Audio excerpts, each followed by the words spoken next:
जो माननीय उच्च न्यायालय का आदेश आया है और जो सरकार का आदेश है उसी को मानते हुए नगर निकाय चुनाव की तैयारियां चाहे 2 महीने में हो या 3 में या कभी भी हो, हम हर तरीके से तैयार हैं, क्योंकि जनता में अपने विकास के मुद्दे लेकर हम पहुंच रहे हैं और उसी को सामने रखते हुए टांडा की जनता से हमने इस बार दोबारा अपील की है कि वोट देने के लिए, और उसी की तैयारी हमारी पूरे तरीके से तैयार हैं हम।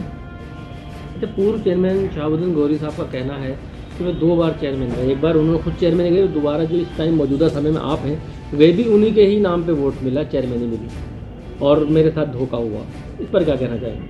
ऐसा नहीं, वो झूठ बोल रहे हैं और उनको टांडा की बस्ती ने झूठा नाम दिया है और झूठ के नाम से पुकारते हैं। जब 2012 में चुनाव जीते थे तो वो यहाँ नहीं रहते थे, वो दिल्ली रहते थे। 2012 में मेरी उम्र 29 साल थी और नगर पालिका के चुनाव में अध्यक्ष के लिए 30 साल की उम्र मांगी जाती है और 29 साल की उम्र में चुनाव नहीं लड़ता है, तो इस वजह से हमने उनको सामने रखकर चुनाव लड़ाया था। और फिर जो चुनाव में जो भी उसमें सब कुछ आगे सामने रखकर किया था वो टांडा के लोगों ने और हमने रखकर किया था। और चुनाव जो है टांडा की बस्ती ने हम लोगों को वोट दिए थे, उनको तो सामने से रखा था, क्योंकि वो बाहर रहते थे और बाहर से आने के बाद 1 साल में ही हमने उनका एक माहौल बनवा दिया था, क्योंकि हमको मालूम थी हमारी उम्र कम है, तो इस वजह से हमने चुनाव नहीं लड़ने का फैसला लिया था। और इस बार जो चुनाव था 2012 का, जब बैकवर्ड में सीट हो गई थी, जब वो ये कह रहे हैं कि बैकवर्ड में सीट होने के बाद मैंने उनको लड़ाया था, तो वो भी सरासर झूठ है, क्योंकि चुनाव हमें ही लड़ना था। 2 बीवियां थी उनकी और दोनों बीवियां चुनाव लड़ सकती थी। एक माँ भी थी, वो बहन भी थी जो उनके घर पर रहती थी, वो भी लड़ सकती थी, तो वो भी तो बैकवर्ड की थी। तो एक ये बहाना है कि मुझे वोट दिया, ऐसा नहीं। लोग बहुत ज़्यादा विरोध में थे और वो बीच में हमने उनसे प्रचार सा कराया, तो बीच में प्रचार छोड़कर बीच में चले गए थे और 8 दिन पहले उन्होंने चुनाव लड़ाना बंद कर दिया था, क्योंकि उनको लग रहा था कि ये चुनाव जीत रहे हैं और उन्होंने विरोध हमारा उस चुनाव में भी किया था। ये सभी को पता है और इसी वजह से उनका एक झूठा नाम दिया है। अगर ऐसा है तो अब किसे उनको अपनी हकीकत पता लग जाएगी, कितने वोट उनके पास आएंगे, 500 या 700। लग रहा है कि टांडा में जा रहे हैं तो उनको विरोध झेलना पड़ रहा है। और विरोध के साथ साथ अभी कुछ दिन पहले एक व्यक्ति ने बहुत जमकर उनको पीटा भी है, गालियां भी बकी हैं, और एक ने नहीं सैकड़ों की तादाद में। तो ये सब जनता झूठ और सच का सामने आ जाएगा कि किसको वोट दिया था किसको नहीं, अभी कुछ पता लगने वाला है। आप पे कई आरोप लगा रहे हैं वो कि आपने कई जगह खरीद ली। जी, मैंने भी देखा है, वीडियो मैंने भी सुनी है, कई आरोप लगाए हैं। मैंने जो भी खरीदा है, इस चेयरमैनी से पहले मेरे पास मेरे परिवार के नाम कई संपत्तियां हैं सबूत के साथ। विजिलेंस इंक्वायरी मेरी हो चुकी है, इनकम टैक्स के लेटर भी आ चुके हैं, इन्होंने ही डाले हैं और मैंने उनके जवाब बड़े अच्छे से दिए हैं, क्योंकि कई संपत्तियां मेरे नाम इस 2017 के चुनाव से बहुत पहले से हैं। और वो कंप्लेंट डालने हैं, लगातार डालें, और वो अकेले न डाल लें, 15-20 लोगों के नाम से डालने हैं और एक ही राइटिंग के नाम से आ रही है, उन्हीं के लिखे हुआ हाथ से आ रही हैं सब। तो सबको पता है मैंने एक संपत्ति नहीं खरीदी, और जो खरीदी है वो भी नियम के अनुसार, क्योंकि घर मेरा पहले भी बना हुआ था और अब भी। और उन्होंने जो संपत्ति खरीदी है वो सब लोगों के सामने है। रामपुर में खरीदी उन्होंने 1 करोड़ 20 लाख रुपए की संपत्ति गांधी समाधि के पास। एक गाजियाबाद में फ्लैट 1 करोड़ 90 लाख रुपए का, लगभग 90 लाख रुपए का फ्लैट खरीदा। अब चौथी जब शादी की तो उस पर 25-30 लाख खर्च हुए, वो टांडे के लोगों के हाथ से गए थे समझौता होने में। और कई और उन्होंने लड़कियों के मामले में फंडे में फंसे थे, तो उनमें कई लाख रुपए खर्च हुए। एक संपत्ति उन्होंने रामपुर में और ख़रीदी है, छोटा सा मकान, वो भी 20-25 लाख का है। तो बतलाइए, ये भी घर बनाया उन्होंने कि संपत्ति उन्होंने खरीदी या हमने खरीदी? क्योंकि जैसा वो आरोप लगा रहे हैं कि वो फुटपाथ पर दिल्ली में चादरें बेचते थे, ये सभी को पता, बच्चों को। उनके पास कोई पैसा नहीं था और चंदे से लड़ाया था लोगों ने। उसके बाद इतनी संपत्तियां कहाँ से आई, इतना ऐशो आराम कहाँ से आई, इंडिवर गाड़ी कहाँ से आई जो 40 लाख की कीमत से है, क्यों इतना?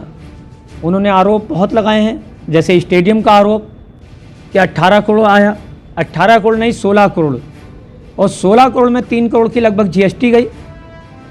उसमें लगाइए इतने इतने बड़े रोड, मोहल्ला टंडोला में हमने एक वो बनाया है बारात घर नुमा पार्क, भुर्जी वाला तालाब बनाया हमने, एक मैदान मिनी स्टेडियम जिसका नाम दिया, और ये स्टेडियम बदलाइए कि कहाँ घोटाला, और वो इनके उसमें थोड़ी, वो तो भारतीय जनता पार्टी की देन थी, और भारतीय जनता पार्टी की सरकार में पैसा आया और वो हमने डिमांड की थी, और वो पैसा आने के बाद हमने एक टांडा में भव्य शानदार हमने स्टेडियम बनाया, और सभी के नॉलेज में है। अगर उसमें कोई पैसा खाया है तो वो जेई और वरिष्ठ अधिकारी उसका जवाब देंगे, क्योंकि मेजरमेंट वही करते हैं, मेजरमेंट चेयरमैन और ईओ नहीं करते। उसका जवाब, हाँ इतना ज़रूर कहता हूँ कि मैंने तो नहीं खाया उसमें से। उन्होंने 2 करोड़ की रोड में 2 लाख रुपए नहीं लगाए, और अभी सबूत भी है, जो एक नन्ही पुलिया से नए पेट्रोल पंप के पास में 1 करोड़ 89 लाख की रोड, जिसमें के 89,000 रुपये नहीं लगे, और वो रोड अब नहीं बनी और पैसा निकला। ऐसे केस 4 हैं, एक नहीं। उनके लिए हम इंक्वायरी कराएंगे, वो हमारी इंक्वायरी कराएं, हम उनकी इंक्वायरी, क्योंकि हमारी इंक्वायरी कई बार हो चुकी है और मौके पर काम देख चुके हैं, और वरिष्ठ अधिकारी वहाँ आ चुके हैं और उन्होंने भी देख लिया कि हाँ बाकी काम हुआ है। चेतन साहब, जो 100 बीघे का स्टेडियम है उसे भव्य स्टेडियम का नाम दिया गया है, लेकिन वो उस स्टेडियम को तबेला बताते हैं, घोड़ों का तबेले की तरह बनाया है, जितना पैसा आया उतना नहीं लग पाया। हाँ तबेला तो बतलाएंगे, क्योंकि यहाँ का एक उन्होंने स्लाटर हाउस ख़त्म कर दिया, बोर्ड में प्रस्ताव किया बाकायदा, स्लाटर हाउस ख़त्म कर दिया एक। फिर उसके बाद वो लोगों से कहते थे 300 बीघा में एक स्टेडियम बनाऊंगा। भाई टांडा में 300 बीघा ज़मीन एक साथ में कहाँ से लाते? 300 बीघा ज़मीन टांडा में कहीं नहीं, एक साथ में। और उन्होंने 1 बीघा का एक पार्क नहीं बनाया। सबसे बड़ा एग्जाम्पल, टांडा में अब से 6 साल पहले एक फायर ब्रिगेड आग बुझाने वाली का एक स्टेशन आया था। 3 साल तक सरकार ने ज़मीन मांगी नगर पालिका से, उनकी चेयरमैनी में 1 एकड़ ज़मीन वो 3 साल तक नहीं दे सके, और वो टांडा से बाहर चंदूपुरा में बन गया। और फिर एक सरकार की स्कीम डिग्री कॉलेज की आई थी, 1 एकड़ ज़मीन की, 1 एकड़ ज़मीन डिग्री कॉलेज के लिए नहीं दे सके, और वो लामा खेड़ा में बन गया। 1 बीघा ज़मीन यानी कि 1.25 बीघा ज़मीन में टांडा में यूनानी अस्पताल बनना था, उनकी चेयरमैनी में ही यूनानी अस्पताल यहाँ से हटकर चंदूपुरा चला गया। तो जब 1.25 बीघा ज़मीन यूनानी अस्पताल के लिए नहीं दे सके तो क्या 300 बीघा ज़मीन लाते? तो ऐसे ही तो आरोप लगाए जाएंगे, क्योंकि उनको मालूम है कि जनता उनको बुरे तरीके से नकार रही है, और उनसे हमारा मुकाबला भी नहीं है, क्योंकि उनका जिक्र भी नहीं करना चाहिए।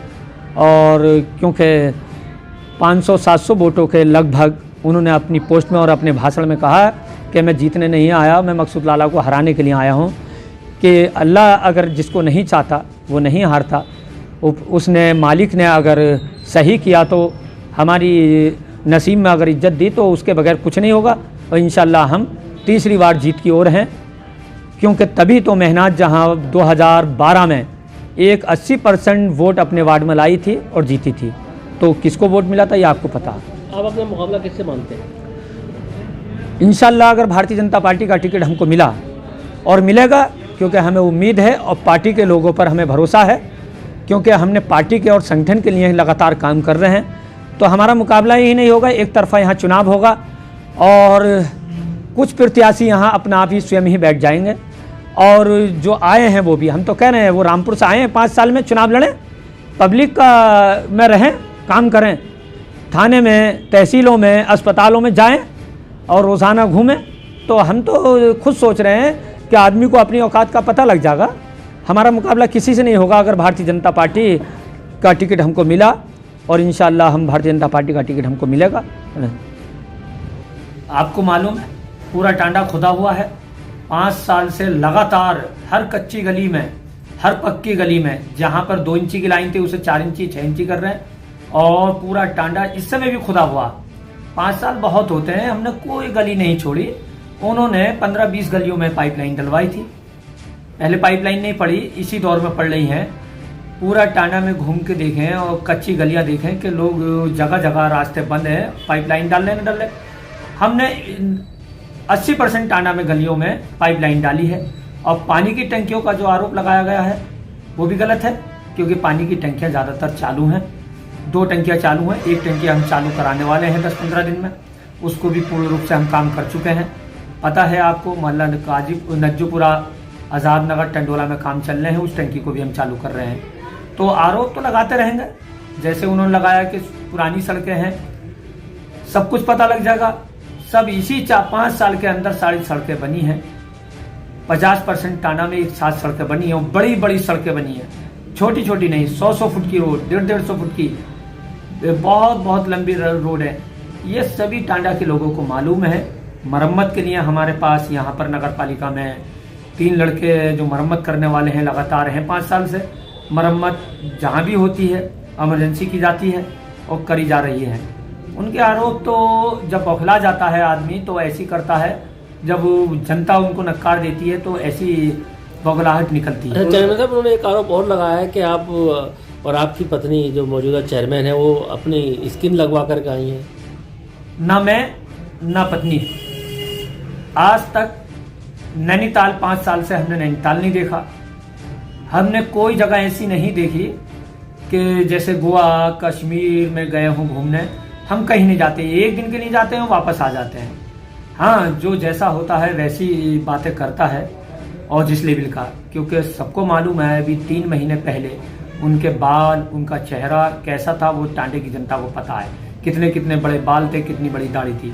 आज वो दाढ़ी कटवा कर आए हैं, साफ करा कर आए हैं और बाल कटवा कर आए हैं, तो उनको ऐसे लग रहा है जैसे खुद ने अपना चेहरा बनवाया हो और अपनी एक छोटी वाली बीवी का बनवाया है। मेरे यहाँ ये होता ही नहीं, क्योंकि हम जाते ही ना बाहर, टांडा में रहते हैं। टांडा की जनता से हमें प्यार है, क्योंकि हमें बाहर जाने से कुछ नहीं मिलता, क्योंकि वो दिल्ली जाते थे, गोवा जाते थे, बहुत जगह जाते थे। और मैं एक ऐसा आदमी हूँ जहाँ पर बाहर नहीं जाता हूँ, घर पे ही रात को लोगों से मिलता हूँ, क्योंकि इन चीज़ों से हमें प्यार नहीं है। उन्होंने अपनी दाढ़ी जब शादी की थी 5 साल पहले, तो तब दाढ़ी कटवाई थी। अब वो चुनाव लड़ने नहीं आए, वो शादी करने आए हैं यहाँ पर, फिर दाढ़ी कटवा कर आए हैं। ये सभी को मालूम है। लोग जिक्र कर रहे हैं, और जिक्र उनको झूठे के नाम से पुकारते हैं, और जिसे कहते हैं भटिया के नाम से पुकारते हैं।